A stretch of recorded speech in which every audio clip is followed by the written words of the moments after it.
Assalamualaikum warahmatullahi wabarakatuh. Saya Arya Nugroho dengan NIM D1A023068. Di sini saya akan membahas mengenai Meloidogyne spp sebagai nematoda penyerang akar tanaman semangka atau Citrullus lanatus.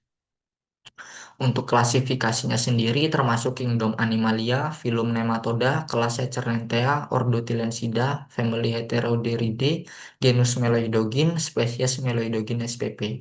Untuk spesies yang akan saya bahas di sini yaitu ada dua, yaitu Meloidogyne incognita dan Meloidogyne javanica.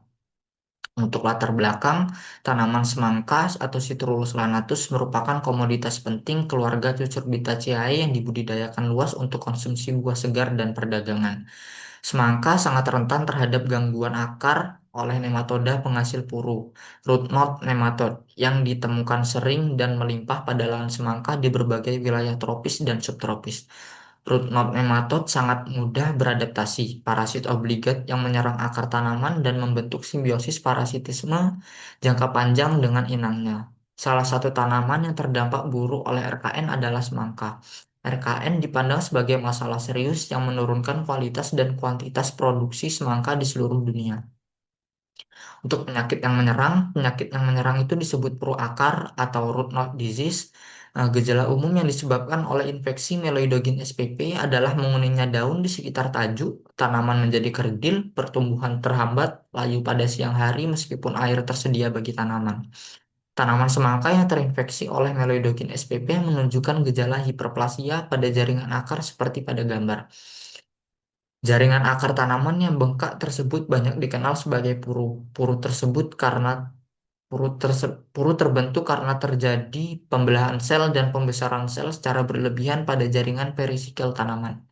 Akar tanaman yang terinfeksi oleh RKN biasanya memiliki ukuran kecil dan pendek dan hanya memiliki sedikit akar lateral dan rambut-rambut akar dan berpuru.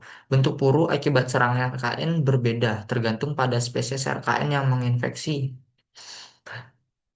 Untuk nematoda yang menyerang, spesies dari Meloidogyne spp mendominasi dalam penelitian mengenai RKN pada semangka ini, terutama Meloidogyne incognita dan Meloidogyne javanica. Meloidogyne incognita adalah spesies RKN yang dominan menginfeksi tanaman Cucurbitaceae seperti ketimun, melon, dan semangka. Penelitian yang dilakukan oleh Lopez Gomez pada tahun 2013 menunjukkan bahwa semangka memiliki toleransi yang lebih tinggi terhadap Meloidogyne javanica daripada Meloidogyne incognita. Hal ini dikarenakan Meloidogyne javanica memiliki kemampuan reproduksi yang lebih rendah dibandingkan Meloidogyne incognita. Gejala lahan gundul akibat RKN seperti pada gambar juga merupakan ciri khas dari infeksi Meloidogyne. Hal ini terjadi karena pertumbuhan tanaman yang lambat atau kerdil dan juga rumputnya yang sangat jarang. Tingkat infeksi yang tinggi sejak awal pertumbuhan tanaman mengakibatkan banyak benih atau bibit yang mati muda. Untuk spesies nematoda Meloidogyne incognita dan Meloidogyne incognita di berbagai negara bisa dilihat pada tabel berikut. Untuk cara patogenesis, nematoda masuk ke dalam jaringan akar tanaman melalui ujung akar atau daerah rambut akar. Setelah menembus jaringan epidermis, nematoda bermigrasi menuju jaringan perisikel atau lapisan dalam akar. Di jaringan perisikel, nematoda merangsang pembelahan dan pembesaran sel yang berlebihan atau hiperplasia. Hal ini disebabkan pembentukan puru atau benjolan pada akar yang menjadi tempat menetapnya nematoda betina dewasa. Akar yang terinfeksi menjadi lebih pendek, bercabang sedikit, dan kehilangan akar rambut halus. Penyerapan air dan unsur hara terganggu sehingga menyebabkan tanaman kerdil, daun menguning, dan layu di siang hari. Nematoda betina menetap di dalam puru dan menghasilkan telur di dalam permukaan akar. Telur menetas menjadi larva yang kemudian menginfeksi akar baru, sehingga siklus infeksi berulang di tanah. Untuk morfologinya sendiri, ciri morfologi tubuhnya tidak berwarna, larva berbentuk silindris, jantan dewasa berbentuk memanjang dengan tubuh ramping, sedangkan nematoda betina dewasa berbentuk memiliki bentuk lebih bulat seperti pada gambar.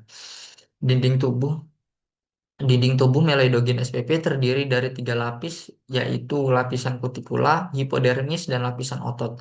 Lapisan kutikula disusun oleh 5 substansi, yaitu albumin, glukoprotein, fibroid, kolagen, dan keratin. Untuk kesimpulannya, Melodogin incognita dan Melodogin javanica juga merupakan spesies RKN yang umum menjadi parasit pada semangka di berbagai negara.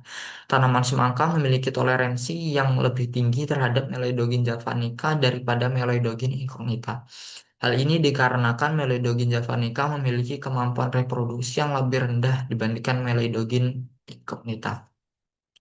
Berikut referensi yang saya ambil untuk isi PPT saya.